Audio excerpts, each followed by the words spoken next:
Hello everyone and welcome back to the channel. तो आज की इस वीडियो में हम लोग बात करने वाले हैं क्लास 10 का chapter that is capital and revenue expenditure और इनकम। ठीक है। तो यहाँ पे हम लोग आज ये बात करेंगे और ये इस चैप्टर का पार्ट 1 वीडियो है। ठीक है।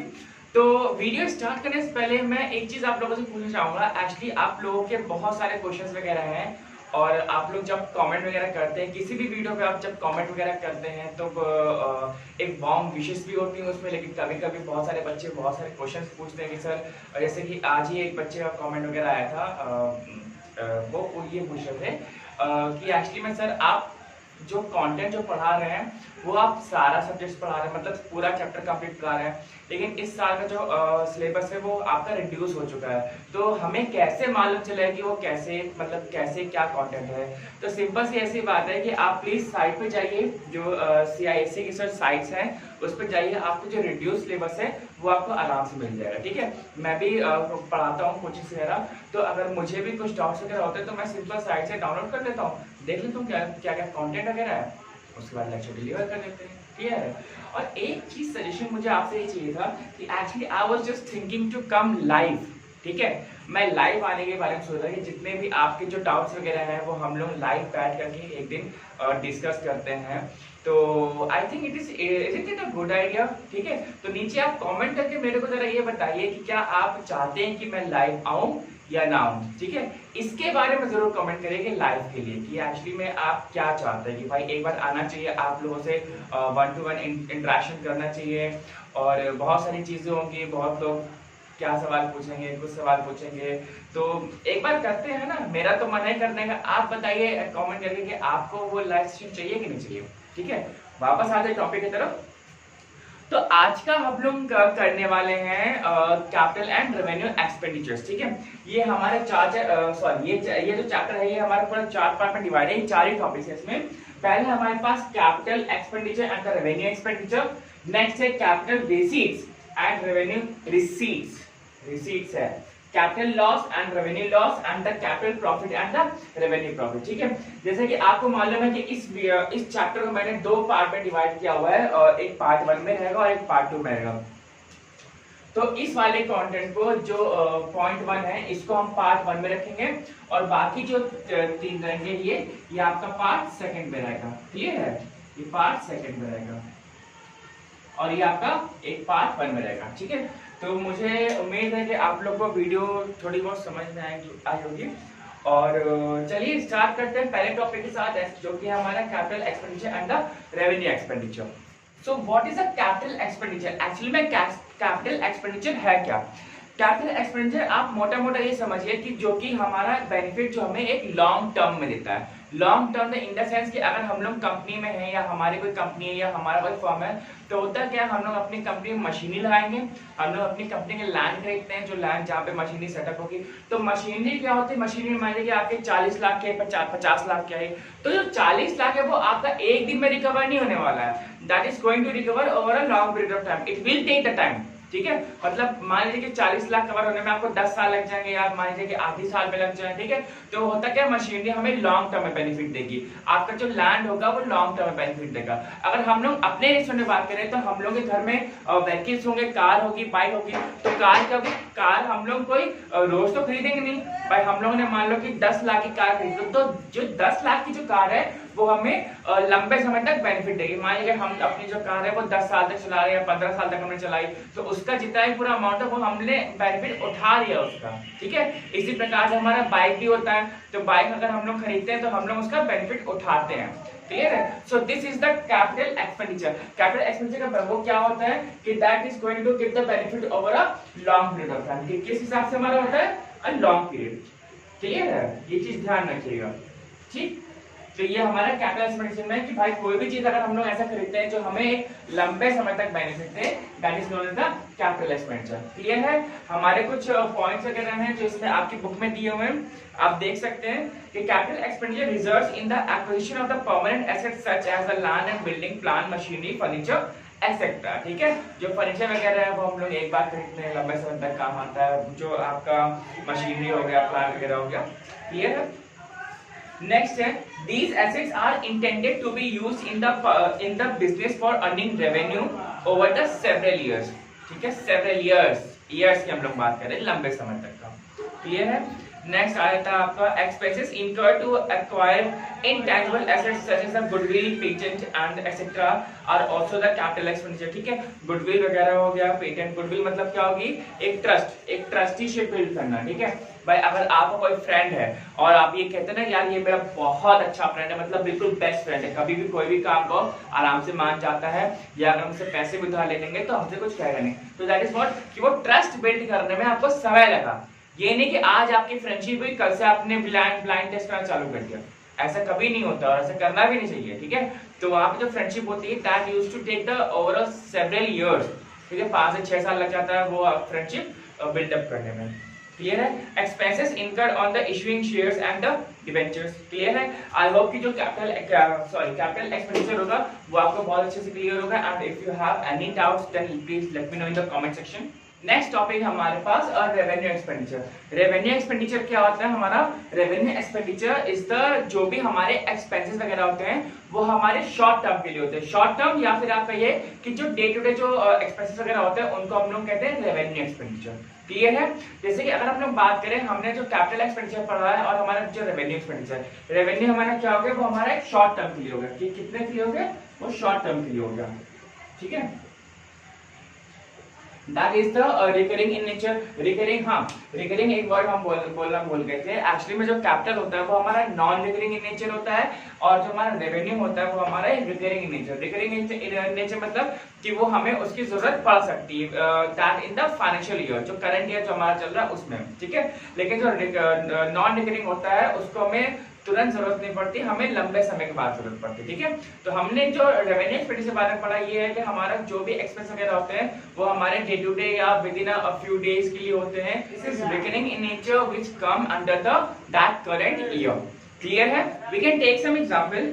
Expenses incurred for the day to day running of the business. ठीक है, जितना भी जो रनिंग जो बिजनेस हमें जब रन करना पड़ता है तो हमारा एक डे टू डे एक्सपेंसेस जिसे हम लोग क्या कहते हैं, वर्किंग कैपिटल। ठीक है, कि भैया इतने का रॉ मटेरियल हमें तो दिन का चाहिए, मतलब कि 2 लाख का हमें रॉ मटेरियल पर डे का चाहिए, जिससे कि हमारा जो सामान है, जो प्रोडक्शन है वो हमारा प्रोडक्शन हो सके। क्लियर है। नेक्स्ट आप लोग देख सकते हो कि expenses incurred for the upkeeping of the fixed asset, that is the assets represent capital expenditure, but expenses incurred to them in good working conditions such as the repair, maintenance and the revenue are revenue expenditure. Legal expenses incurred to defend the ownership of the fixed assets also as the revenue expenses. ठीक है, जो good working conditions हो गई, आपकी जो repair हो गया, जो मेंटेनेंस वगैरह हो गया, अगर आप मशीनरी में ऑयल डाल रहे हो, ठीक है, और ये जो जितने भी जो मिसलेनियस एक्सपेंसेस होते हैं इसको हम लोग किसमें डालते हैं?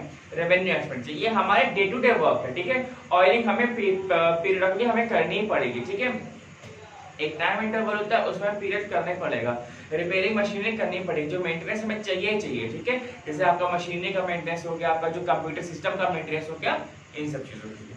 क्लियर है। Depreciation in the fixed assets, ये क्या है?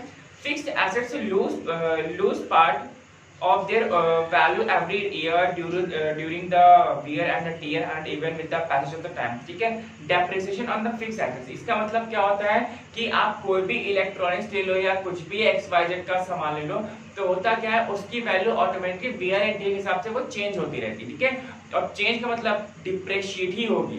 ठीक है, अगर आप मोबाइल लीजिए, मोबाइल आप क्या होगी, अगले साल वैल्यू उसकी चेंज हो जाएगी, अगले साल तो बहुत लंबा बोल दिया, 10 दिन बाद वैल्यू उसकी गिर जाएगी। ठीक है, आप शोरूम से गाड़ी निकाल कर लाओ, शोरूम से आपने गाड़ी ली थी 10 लाख की, शोरूम के बाहर अगर आके तो आप उस 10 लाख की गाड़ी को 10 लाख में नहीं बेच सकते। ठीक है, तो 9 लाख समथिंग कुछ, मतलब उसकी शोरूम से निकलते ही गाड़ी की वैल्यू डेप्रिशिएट हो जाएगी। क्लियर है, कि मतलब ये होता है कि ये जो सामान है वो यूज हो चुका है। क्लियर। नेक्स्ट है loss from the sale of the fixed assets, replacement of worn out parts of the existing machines. ठीक है, जो रिप्लेसमेंट जो मशीन के छोटे छोटे पार्ट वगैरह होते हैं, नट बोल्ट वगैरह या कुछ कवर्स वगैरह, वो उसका रिप्लेसमेंट। ठीक है, interest on loan and interest on capital for the period after the asset is put to use. Clear है। तो आई होप कि जो रेवेन्यू एक्सपेंडिचर होगा आपको बहुत अच्छे से क्लियर होगा।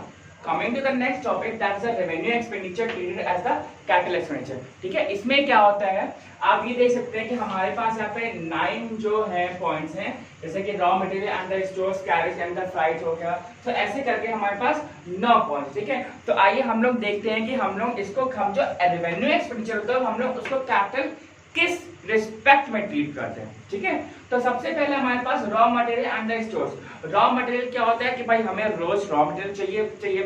ठीक है, अब होता क्या है, रॉ मटेरियल जब हमें डेली चाहिए या हर 2 दिन में एक बार चाहिए, तो वो तो हमारा रेवेन्यू एक्सपेंडिचर हो जाएगा। लेकिन यहाँ पे क्या होता है, जब भी हम उस चीज को स्टोर कर लेते हैं, या अब रॉ मटेरियल को हमने रख लिया, अब वो हमारे लंबे समय बाद काम आएगा। जैसे मान लीजिए आज हमने रखा, जैसे हमारे लॉकडाउन हो गया था, ठीक है, आज हमने सामान रखा, अब वो जाके 4 दिन बाद या 10 दिन बाद बनेगा, क्लियर है, फिर उसको हम लोग स्टोर करेंगे, तो उसका जो पूरा प्राइस होता है वो हम लोग कैपिटल में डाल देंगे, फिर वो हमें कैपिटल समझ में आता है कि हाँ भैया इसका जो बेनिफिट है वो हमें लॉन्ग पीरियड में ही मिलेगा करके, क्लियर है।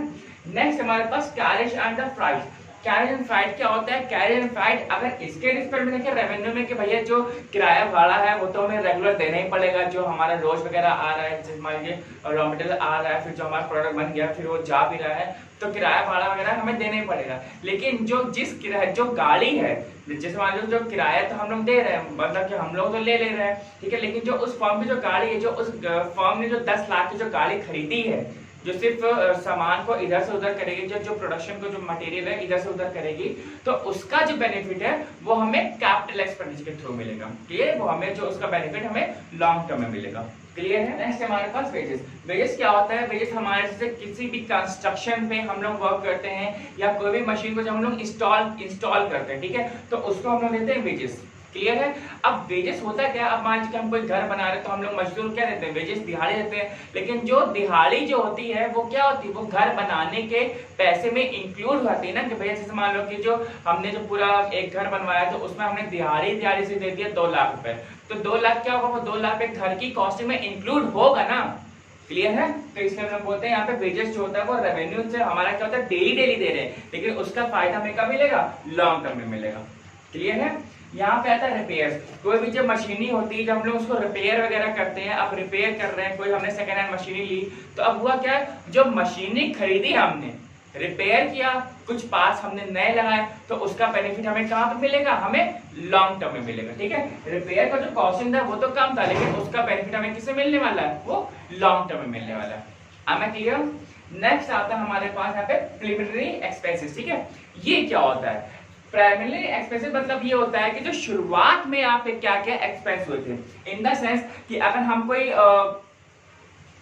फर्म खोल रहे हैं या कोई कंपनी खोल रहे हैं, जैसे होता है ना कि भाई हमें ऑफिस खोलना है, तो ऑफिस मतलब जो हम लोग जो एल्युमिनियम की जो शीट्स वगैरह लगाते हैं, या हमने फर्नीचर लेके आए, टेबल चेयर लेकर के आए, या कुछ भी जितना भी हमने उस आउटलेट पे या उस जगह पे हमने जितने भी एक्सपेंस किए, भाई मैट लगवा दी, वाइट वॉश करवाया, फैन लगवा दिया, एसी लगवा दिया, और जो आपने आपके एल्युमिनियम के कंपार्टमेंट्स बनवा दिए, तो वो जितने भी खर्चे होते हैं वो आपके क्या होते हैं, वो होते तो आपके रेवेन्यू है भाई, आपको वो डेली करना पड़ेगा, लेकिन वो आपको एक लॉन्ग टर्म में मिलेगा। जब आपकी कंपनी जब या जो फर्म है आपकी, जब वो बेनिफिट कमाने लग जाएगी, जब वो प्रॉफिट कमाने लग जाएगी, तब वो आपको जो मुनाफा है या जो एक्सपेंसेस है वो आपको समझ में आता है कि हाँ, तब ये लगता है कि हाँ अब हमको इससे प्रॉफिट हो रहा है, तो जितने भी हमारी लागत लगी हुई है वो हमारा कवर हो गया, क्लियर है। नेक्स्ट है हमारे पास ब्रोकरेज। ब्रोकरेज मतलब क्या होता है, ब्रोकरेज आप इस तरीके से समझ सकते हैं कि अगर हम लोग कोई भी जो अपना जो फिक्स एसेट खरीदते हैं, ठीक है, अब हमने किसी से खरीदा तो वो क्या लेगा, वो ब्रोकरेज लेगा अपना, ठीक है। तो जितना भी ब्रोकरेज होता है वो हम लोग कैपिटल एक्सपेंडिचर के रिस्पेक्ट में हम लोग उसको ट्रीट करते हैं। क्यों होता है, क्योंकि वो जो एक्सपेंस होगा वो हमारा क्या आ जाएगा, वो फिक्स्ड एसेट्स में ही वो उसकी प्राइस हम लोग इंक्लूड कर देंगे, क्लियर है। नेक्स्ट है हमारे पास legal expenses. What's are legal expenses? Legal expenses in the sense कि जितने भी हमारे लीगल एक्सपेंसेस, स्टैम्प ड्यूटी वगैरह हो गया, या जितने भी हमारे जो लीगल ऑफेंस वगैरह होते हैं, वो हम लोग कैपिटल एक्सपेंडिचर में उसको ट्रीट करते हैं। क्यों? क्योंकि उसका जो फायदा है वो हमें लंबे समय बाद मिलेगा, क्लियर है। Next is advertising. एडवर्टाइजिंग क्या है, जैसे आप लोग देखते हो ना कि भैया पेप्सी हो गया, और जितने भी आपके एडवर्टीजमेंट्स होते हैं, आपका डव हो गया, क्लिनिक प्लस हो गया, च्यवनप्राश हो गया, जितने भी जो माउंटेन ड्यू हो गया, तो इनमें जो सेलिब्रिटीज जो होते हैं, तो सेलिब्रिटीज को एडवर्टाइज करवाने के लिए उनको करोड़ों रुपए देने पड़ते हैं। मतलब मान लीजिए जो माउंटेन ड्यू है उसमें ऋतिक रोशन मान लीजिए कि 5 करोड़ रुपए ले रहा है सिर्फ एडवर्टाइज करने का। 5 करोड़ रुपए।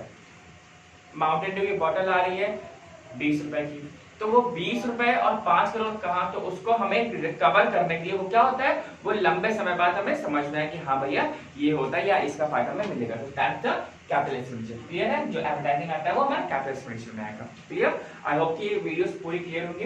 Interest, what is the interest? Interest का मतलब ही यही होता है कि जितना भी हमारा जो कंस्ट्रक्शन वगैरह होता है या कोई भी अगर हम लोग काम करते हैं तो उसमें जो आपका जो लोन होता है और जो कैपिटल पे होता है वो इंटरेस्ट हमको आगे हमें देना पड़ता है और जो उसका बेनिफिट होता है वो हमें आगे भी मिलता है। क्यों होता है इंटरेस्ट? इंटरेस्ट हम आपके जैसा आप लोग जानते हो कि हमारा इंटरेस्ट की भाई हमारे पास आज की तारीख में पैसा नहीं है, लेकिन आगे आने वाले 10 सालों में पैसा हो जाएगा। ठीक है, तो हमने आज आपसे पैसा ले लिया और मान लीजिए कि 10% के इंटरेस्ट पे, तो हम आपको आगे आने वाले टाइम में हम लोग दे देंगे। ठीक है, क्यों दे देंगे? क्योंकि तब हमारे पास पैसा जनरेट हो जाएगा। ठीक है, हम लोग वो पैसा बना लेंगे।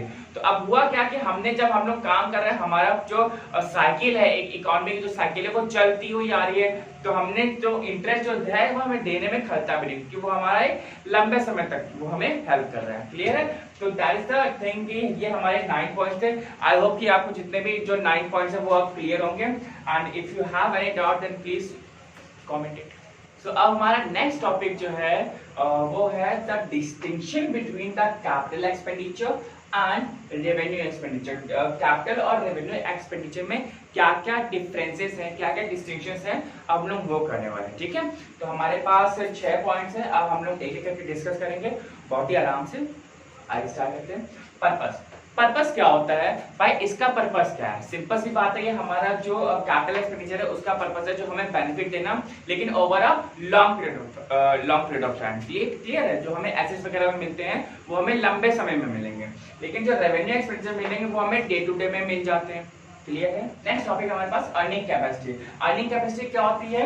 जो कैपिटल एक्सपेंडिचर होती है, अगर हम लोग उसमें कैपिटल एक्सपेंडिचर की बात करें, जो हमारे एसेट्स हैं वो हमारी अर्निंग कैपेसिटी को इंक्रीज करते हैं। ठीक है, वो बढ़ाते हैं, लेकिन रेवेन्यू एक्सपेंडिचर में हमारा इंक्रीज कुछ भी नहीं होता है। ठीक है, तो कैपिटल में हमारा इंक्रीज हो रही है अर्निंग कैपेसिटी, रेवेन्यू में हमारी इंक्रीज नहीं हो रही। इनफैक्ट जो रेवेन्यू में हमारी जो एक्सपेंसेस होते हैं वो हम लोग अपनी कैपेसिटी को जो इंक्रीज हो रही है उसको मेंटेन करने काम में आते हैं। जैसे हमने बात की थी ना, रेवेन्यू एक्सपेंडिचर में हम लोग रिपेयरिंग वगैरह ले सकते हैं, तो हम लोग प्रोडक्शन उसी से कर रहे हैं, लेकिन हमारी वो मेंटेन कर रही है। क्लियर है?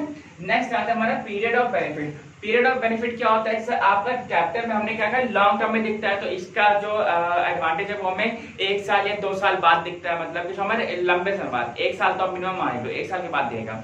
लेकिन जो रेवेन्यू की जो एक्सपेंसेस है वो हमें क्या होता है उस करंट ईयर, जो फाइनेंशियल ईयर जो होता है उसी में दिख जाता है कि हाँ भैया इसमें हमारा क्या क्या बेनिफिट हो रहा है। क्लियर है? तो फोर्थ टॉपिक हमारे पास अकाउंटिंग ट्रीटमेंट। भाई इसको हम लोग अकाउंट किस तरीके से करते हैं? जो हमारा कैपिटल एक्सपेंडिचर होता है इसको हम लोग किसमें दिखाते हैं? बीएल अकाउंट में, जो बैलेंस शीट होती है हम लोग उसमें दिखाते हैं। लेकिन जो हमारा रेवेन्यू एक्सपेंडिचर होता है उसको हम लोग किसमें दिखाते हैं? ट्रेडिंग अकाउंट या प्रॉफिट एंड लॉस अकाउंट में। क्लियर है? नेक्स्ट आता है हमारा नेचर। नेचर क्या होता है? एज ए कैपिटल एक्सपेंडिचर हमारा क्या होता है? That is non recurring in nature. बार बार नहीं खरीद करते हैं। ठीक है, हम लोग बार बार कार नहीं खरीदेंगे, हम लोग बार बार घर में टीवी नहीं खरीदेंगे। क्लियर है? लेकिन जो रेवेन्यू एक्सपेंडिचर होता है वो हमारा क्या होता है? Recurring in nature. हमें डे टू डे या हर 1-2 दिन बाद हमें वो करना ही पड़ता है काम। ठीक है, आता है हमारा इफेक्ट्स ऑन एसेट। इफेक्ट क्या होता है? कैपिटल एक्सपेंडिचर जो होता है that increase the value of the assets. ठीक है भाई, अगर कोई चीज हम खरीद रहे हैं, लैंड हम लोग खरीद रहे हैं, तो आज हमने लैंड 10 लाख खरीदी, 1 साल बाद उसकी वैल्यू कितनी हो गई? 15 लाख की हो गई या 12 लाख की। तो हुआ क्या? उसने एसेट्स को इंक्रीज कर दी उसकी वैल्यू। ठीक है, लेकिन जो अगर एसेट्स की अगर हम लोग रेवेन्यू एक्सपेंडिचर बात करें so that does not increase the value of the assets. Clear है? आई होप कि आपको यहाँ तक की जो वीडियो है बहुत अच्छी लगी होगी, और अगर वीडियो में कोई भी डाउट आ रहा है तो आप वीडियो एक बार रिवाइंड करके देख सकते हैं, और कोई भी डाउट होता है तो आप मेरे को नीचे कमेंट में पूछ सकते हैं। Till then bye bye.